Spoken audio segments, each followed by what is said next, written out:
Avant de commencer, dites-moi d'où vous regardez et quelle heure il est chez vous. Une mâchoire se referme. Un cri déchire l'air. Puis, le silence. 5 personnes sont entrées dans la nature sauvage avec confiance. Aucune n'en est ressortie vivante. Aujourd'hui, nous découvrons comment l'amour, l'ambition et un seul faux pas peuvent transformer un rêve africain en cauchemar sanglant. Et attendez de voir ce qu'une simple photo a capturé dans les derniers instants. Je vous promets, vous n'allez pas y croire. Province du Limpopo, Afrique du Sud, août 2015. Le ciel était lourd, gris, immobile, comme s'il savait ce qui allait arriver. Marguerite Dubois, 41 ans, se tenait devant l'enclos, un seau de viande crue dans les mains. 9 kilos. Le sang dégoulinait entre ses doigts. Elle souriait. 15 ans qu'elle vivait ici. 15 ans qu'elle avait fui Paris, un divorce brutal, un ventre vide qui ne porterait jamais d'enfant. Puis Bakary est arrivé. Un lionceau orphelin. Des yeux dorés. Une petite langue rose qui léchait le biberon qu'elle lui donnait chaque nuit. Elle l'avait élevé comme un fils. Mais les lions n'ont pas de mère. Ils ont des proies. Et ce que Marguerite ignorait, c'est que Bakary lui envoyait des signaux depuis des semaines. Des signaux qu'elle a tous ignorés. Des signaux qui auraient pu lui sauver la vie. Les autres gardiens la mettaient en garde. La nouvelle direction avait imposé des règles strictes, jamais seule avec un prédateur. Jamais. Marguerite avait ri. Bakary me connaît. Il m'aime. L'amour. Ce mot dangereux. Elle est entrée dans l'enclos. La porte a claqué derrière elle. Le vent s'est tu. Dans la salle de surveillance, un jeune gardien, Thomas, fixait l'écran. Il a vu Marguerite poser le bol. Il a vu Bakary s'approcher, 180 kilos de muscles et d'instinct. Puis elle a fait quelque chose qu'elle avait fait 100 fois. Elle s'est penchée pour ajuster le bol. Le temps s'est arrêté. Thomas a lâché son stylo. Bakary a tourné la tête. Ses yeux n'étaient plus dorés. Ils étaient noirs, froids, affamés. Ses mâchoires se sont refermées sur l'avant-bras de Marguerite avec un craquement sec, comme du bois qui casse. Elle a hurlé son nom. Bakary. Bakary, non. Il l'a jeté au sol comme une poupée de chiffon. Thomas a crié dans la radio. Trop tard. Déjà trop tard. Le lion s'est jeté sur sa gorge. Les griffes ont percé la chair. Le sang a jailli. Vous vous demandez peut-être comment un animal peut faire ça à quelqu'un qui l'a élevé. Mais voici ce que les scientifiques ont découvert sur le cerveau des lions, et ça va vous glacer le sang. Les caméras ont tout enregistré. Chaque seconde. Chaque spasme. Chaque dernier souffle. 3 minutes plus tard, l'équipe est arrivée. Ils ont repoussé Bakary avec des extincteurs. Ils ont traîné le corps de Marguerite vers la sortie. Ses yeux étaient encore ouverts. Elle regardait le ciel gris. La pluie a commencé à tomber.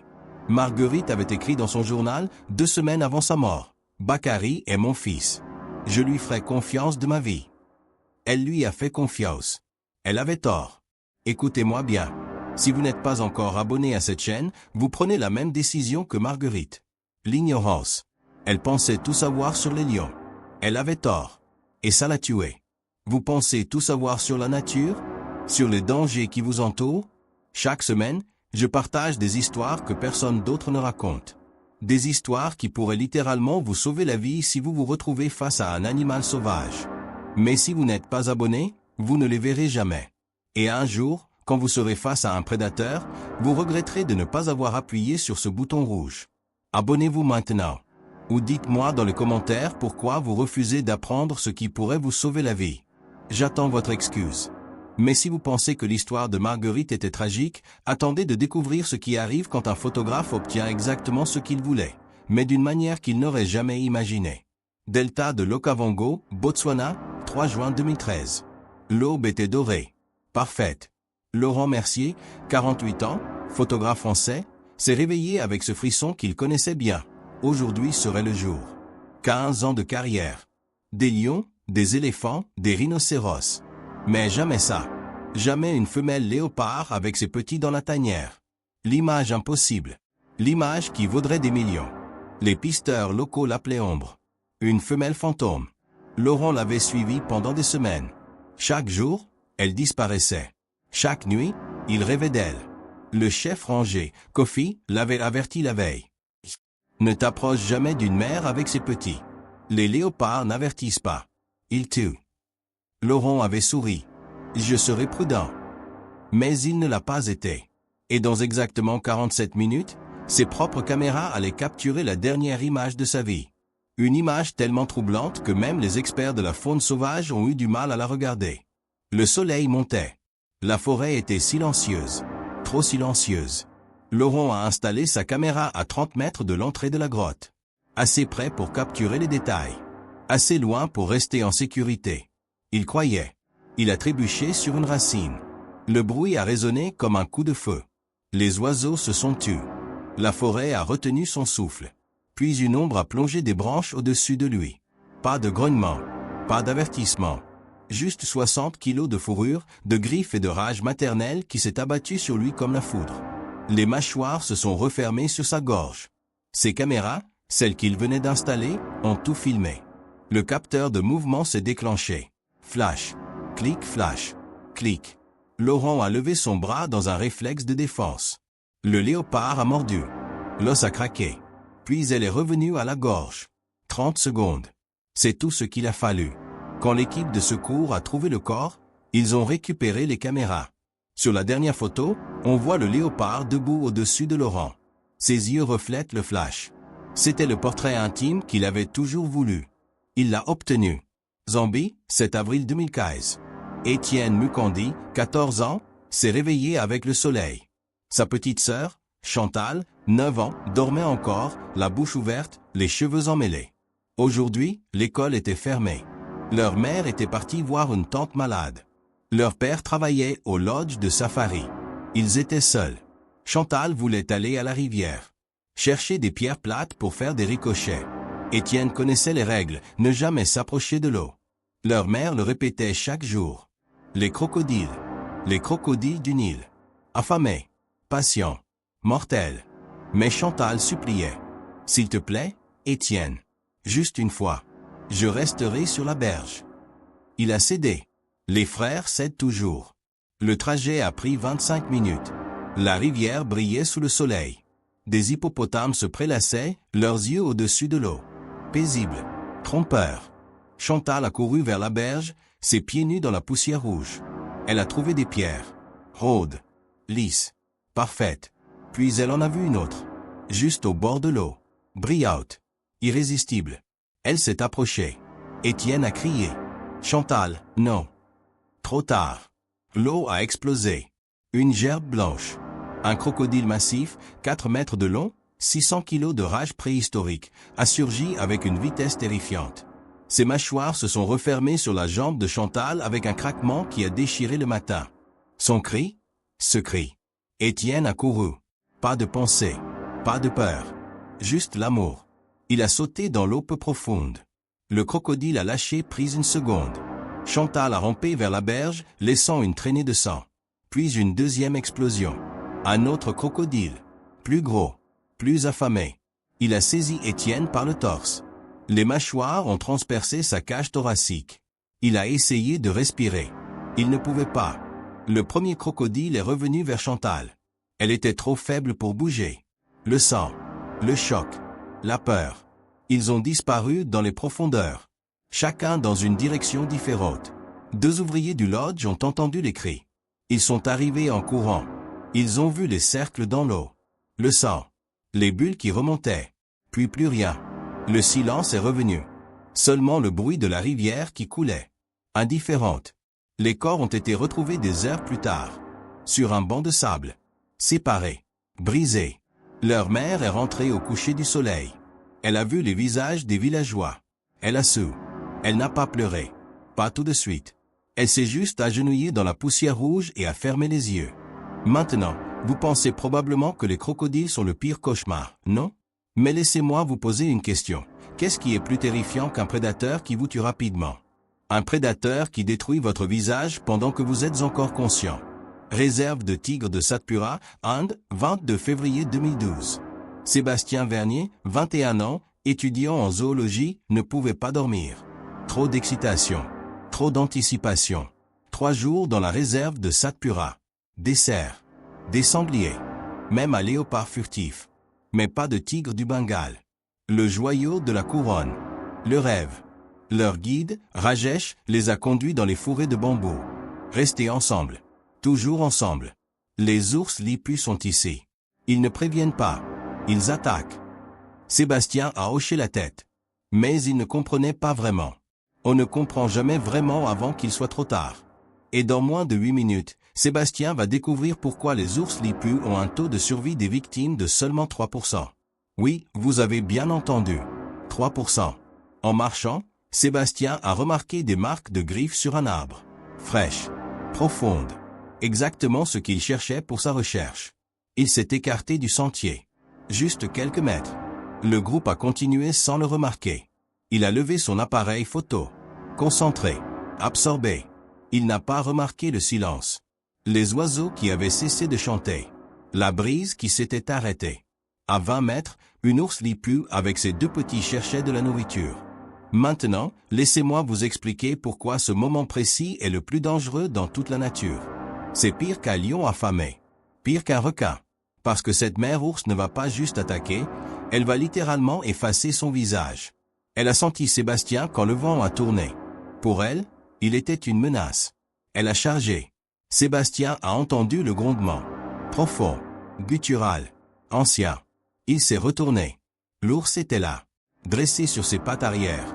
2 mètres de haut. Les griffes sorties. Les dents découvertes. Il a reculé. Son pied s'est pris dans une racine. Ce mouvement, ce petit mouvement. L'ours s'est mis à 4 pattes et a foncé. Les ours lipus ne s'arrêtent pas. Contrairement aux grizzlies qui bluffent, ils attaquent jusqu'à ce que la menace soit éliminée. Elle a visé son visage. Ses mâchoires se sont refermées sur son crâne. Ses griffes ont déchiré son ventre. Le sang a jailli sur les feuilles mortes, les teignant d'un rouge sombre. Rajesh a entendu le cri. Il a couru. Il a tiré un pistolet de détresse. Le bruit et l'éclair ont effrayé l'ours. Elle a lâché prise et est partie chercher ses petits. Mais Sébastien était déjà mort. Son visage n'existait plus. À l'université de Paris, ils ont créé un jardin en sa mémoire. Des plantes indigènes, des papillons, des oiseaux. Un monument vivant pour un jeune homme qui aimait la vie sauvage. Trop. Vous savez ce qui me rend malade? C'est que Sébastien avait 21 ans. Toute sa vie devant lui. Et il est mort parce qu'il ne savait pas. Personne ne lui avait dit à quel point les ours lipus étaient mortels. Personne. Maintenant, je vais être direct avec vous. Si vous ne vous abonnez pas à cette chaîne après avoir entendu 4 histoires de mort brutale, c'est que vous ne valorisez pas votre propre vie. Chaque vidéo que je poste contient des informations qui pourraient faire la différence entre la vie et la mort. Entre rentrer chez vous ou finir comme Sébastien, le visage arraché, méconnaissable. Mais allez-y, ne vous abonnez pas. Continuez à scroller. Et quand vous ou quelqu'un que vous aimez se retrouvera face à un animal sauvage sans savoir quoi faire, rappelez-vous de ce moment. Rappelez-vous que vous aviez le choix. L'abonnement est gratuit.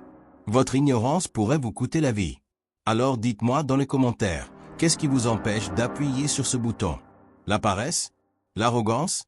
Ou vous pensez vraiment que ça ne vous arrivera jamais? Mais la dernière histoire, celle-ci est différente. Parce que cette femme savait exactement ce qu'elle faisait. Elle a vu la mort arriver. Et elle a couru vers elle. Volontairement. Pourquoi? Vous allez le découvrir. Parc national de Tsavo, Kenya, 30 juillet 2018. Amélie Fontaine, 34 ans, guide de safari sud-africaine, s'est réveillée avec l'aube. Aujourd'hui, elle guidait un couple américain, les Thornton, pour leur 25e anniversaire de mariage. Pendant le petit déjeuner, David Thornton a posé la question habituelle. Les prédateurs. Amélie a souri. Les lions se reposent le jour. Les léopards évitent les humains. Le vrai danger? Les buffles du Cap. La mort noire. Le faiseur de veuve. 860 kilos. Des cornes de 1,5 mètre d'envergure. Une mémoire d'éléphant. Une rage sans fin. Elle leur a assuré qu'ils garderaient leur distance. Mais la nature ne négocie pas. 1 heure plus tard, ils ont atteint une colline. La vue était spectaculaire. Des zèbres. Des impalas. 3 girafes élégantes. Kimani, le ranger armé, a pointé vers la droite. Un buffle. Seul. Amélie a regardé à travers ses jumelles. Vieux. Solitaire. Calme. Mais il n'était pas calme. Ce buffle avait été blessé lors d'un combat. Une plaie infectée sur le flanc. La douleur le rendait fou. La solitude le rendait dangereux. Ils ont continué leur chemin. La distance a diminué. Le buffle a levé la tête. Ses oreilles se sont dressées. Puis il a chargé. 56 km/h. Plus rapide qu'un humain. Plus endurant qu'un lion. Amélie a vu la charge. Elle a crié. Courez. Les Tauntaun ont sprinté. Kimani a levé son fusil. Mais Amélie a couru dans la direction opposée. Elle a agité les bras. Elle a crié. Elle a attiré l'attention du buffle sur elle. Un sacrifice. Conscient. Délibéré. Le buffle s'est tourné vers elle. La tête baissée. Les cornes pointées.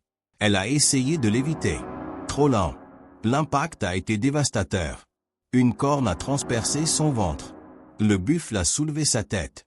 Elle a volé dans les airs comme une plume. Elle est retombée à plusieurs mètres. Le souffle coupé. Le sang coulant. Kimani a tiré. 1 fois, 2 fois, 3 fois. Le buffle s'est effondré. Quand l'équipe d'urgence est arrivée, Amélie était morte. Mais les Tauntaun étaient vivants. Ces derniers mots à Kimani, murmurés dans un souffle, les animaux en valent la peine. Pensez-y une seconde. Elle est en train de mourir. Elle sait qu'elle ne reverra jamais sa famille. Et ces dernières pensées ne sont pas pour elle, mais pour les animaux qui viennent de la tuer. C'est ça, l'amour véritable de la nature. Elle l'a toujours cru. Jusqu'à la fin. 5 personnes. 5 histoires. Une vérité. Mais voici ce que je veux que vous compreniez. Chacune de ces personnes a fait une seule erreur. Une seule. Et ça a suffi. Alors je vous pose la question. Si c'était vous, laquelle de ces erreurs auriez-vous faites? La nature ne pardonne pas. Elle ne négocie pas. Elle ne fait que suivre ses règles. Et quand nous les oublions, elle nous le rappelle. Brutalement. Commentez d'où regardez et répondez-moi honnêtement. Après avoir entendu ces 5 histoires, laquelle vous hante le plus? Marguerite et son lion? Les enfants et les crocodiles? Ou Amélie qui a choisi de mourir? Je lis chaque commentaire. Et si vous avez tenu jusqu'ici, vous méritez le prochain épisode encore plus brutal. Abonnez-vous maintenant. Parce que la nature a encore 1000 secrets sanglants à révéler. Claude comme make mistake. Please double check response.